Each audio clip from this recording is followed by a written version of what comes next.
Ito guys, may gagawin tayo isang Samsung A515. Ang problem nito ay deadboot. So dito guys, titest natin para makita natin kung ano yung reading sa schematic charging. Ayan, 0.3. So patay talaga siya guys. Ibang charger, 0.3 pa rin. So pareho lang ang lumalabas. Ito ay susubukan natin paano natin magawa. Dito papakita ko naman sa inyo guys kung ano yung gagawin natin. Tatanggalin muna natin yung mga camera. Ayan. Tapos yung takip ng CPU tatanggalin natin. Ito guys, dahil yung CPU ang may problema, kailangan natin mabakbak ulit ito. So tatanggalin natin yung CPU para i-reball natin. Yan.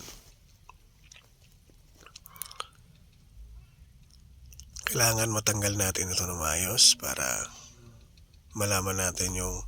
So madalas kasi nagkakaroon ng error dito guys, itong CPU. Lalo pag mga A51, ang madalas na sira talaga sa kanya ay CPU kasi nga mabilis mag-overheat. Madalas nangyayari pag nakadita ka, doon talaga siya nasisira. So common na yung sira na to guys ng Samsung A51. Minsan gumagana, minsan nagcha-charge, minsan may power pero walang display. Maraming maraming error. Kaya ito ay pinasa lang din sa atin ng kapwa natin technician, pero susubukan lang natin kung magagawa natin guys, kasi ang sabi niya sa akin, una, pinalitan daw ito ng LCD, naka white screen, tapos nawala na.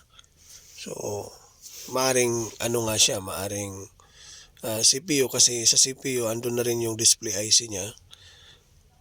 Nandun na yung mga connection ng charging, display, nandun lahat.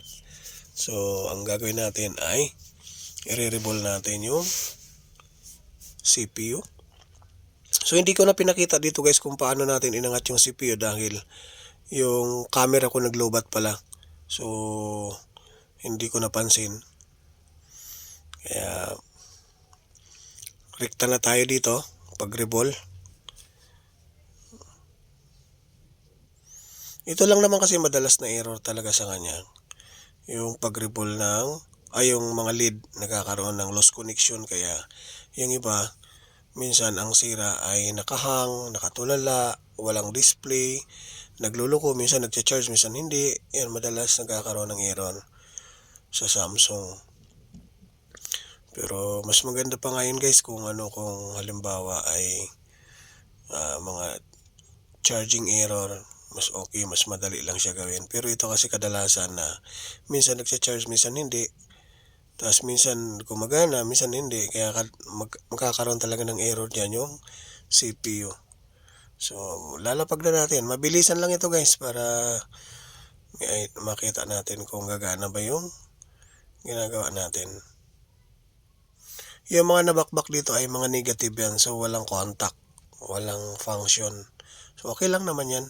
Hindi naman halaga. Importante, mapapower natin. Yun ang importante doon.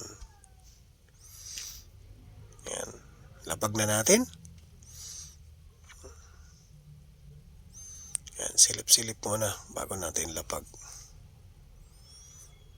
Baka magkamali tayo ng ng positive or negative, magkabaliktad. Yan. Minsan kasi guys, wala kasing to, dahil dapat pag binuhat mo siya, lagi mong tandaan kung saan mo siya, paano mo siya tinanggal. So may mga palatandaan naman siya. Kaya kung pwede, yung halimbawa nagbunot kayo, dapat i-drawing nyo na lang sa papel para hindi nyo makalimutan. Dati kasi ganun minsan nakakalimutan ko, pero sa araw-araw na ginagawa, minsan na-memorize na rin. Pero pag mga bagong unit, yun sinusulat ko talaga sa sa papel, okay, drawing ko kung ano yung forma ng layout niya, saan, kung wala tayong diagram, wala tayong makita kung may kopya tayo ng diagram. Sa diagram kasi makikita natin kung saan yung positive, negative. So kung wala tayong diagram, isulat nyo na lang sa papel kung saan saan yung portion ng mga sulat, saan nakatapat, kung sa kaliwa o sa kanan o sa taas. Depende sa diskarte nyo na lang yan guys. So ito, lalagyan natin ng kaunting flux. Tapos lapag na natin yung pang ibabaw. Yan. Yan. Hindi, minsan kasi nagkakamali tayo guys. Kaya minsan, tulad yan, kanina, unang lapag ko, mali yun.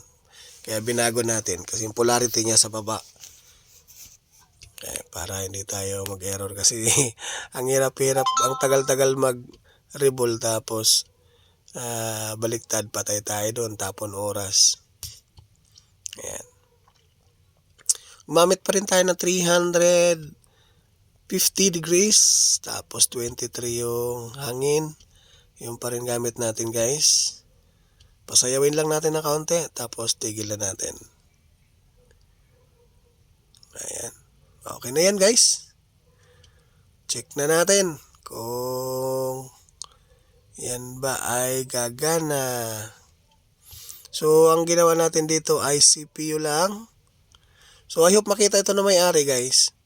Dahil para makita ninyo kung ano yung ginagawa natin. So CPU lang yung ginawa natin. So subukan natin kung magcha-charge ba siya, magkakaroon ba ng display. Kaso ang problema dito guys, yung battery lobo na. Tingnan natin kung magkakarga. Ayan, nagkarga siya. Kaso ganyan lang.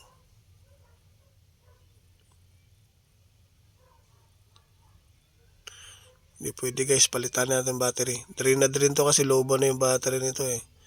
Tatry natin sa ibang battery. Ayan. Para makita talaga natin kung nagkakarga o hindi. Ayan.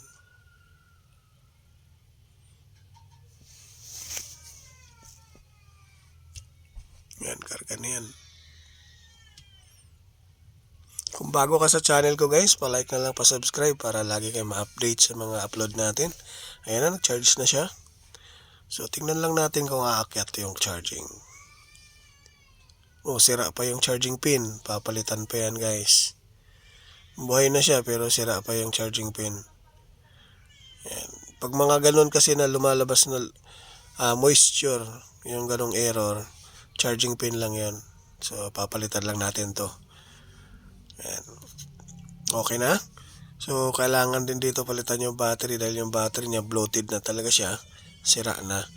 Nangangamoy na nga eh. Pero gumamit na lang tayo ng ibang battery para makita natin kung magbubukas ba yung menu. Ayan. Okay. Hindi ko na binanggit yung pangalan guys kasi baka makita ito ng may-ari. Baka sabihin bakit napunta sa akin. So ayan na guys. Gawa na natin.